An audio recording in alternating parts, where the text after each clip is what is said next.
Smart বন্দর ব্যবস্থাপনা চালুর জন্য চট্টগ্রাম বন্দরে 5G নেটওয়ার্ক তৈরিতে সমঝোতা স্মারক সই করেছে বন্দর কর্তৃপক্ষ ও মোবাইল অপারেটর রবি। রোববার দুপুরে চট্টগ্রাম বন্দরের সম্মেলন কক্ষে রবি আজিয়াটার সহযোগী প্রতিষ্ঠান এক্সটেঙ্ক পিএলসি এবং বন্দর কর্তৃপক্ষের মধ্যে এ সমঝোতা স্মারক সই হয়। এ চুক্তির ফলে বন্দর কার্যক্রমে গতিবৃদ্ধির পাশাপাশি নিরবচ্ছিন্ন সেবা নিশ্চিত হবে বলে আশা করছে সংশ্লিষ্টরা। বান্ডেল থাকলে প্রতি সেনমানিতে টাকা বাঁচবে। বিকাশ সেনমানি বান্ডেল কিনে জিতুন প্রতি লেনদেনে।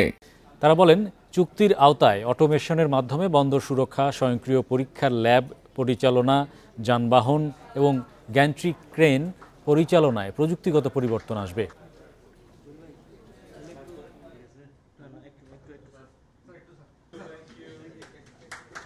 শতকরা 90% বেশি ট্রেড তো চট্টগ্রাম বন্দরের ভিতর দিয়েই হয় এবং এটাই কন্টিনিউ করবে। চট্টগ্রাম বন্দরের সাথে আরো কয়েকটা বন্দর যোগ হবে, বাট এই এলাকাটাকেই কিন্তু কেন্দ্র করে আমাদের ওভারঅল যে অ্যাম্বিশন, যে গ্লোবাল ম্যানুফ্যাকচারিং হাব আমরা হতে চাই, সেটা হওয়ার জন্য এই নেটওয়ার্কটা সাকসেসফুল হওয়া ইজ আ মাস্ট। এটা যদি না হয় তাহলে আমাদের বাকি সব প্ল্যানের আসলে কোনো ভ্যালু থাকবে না।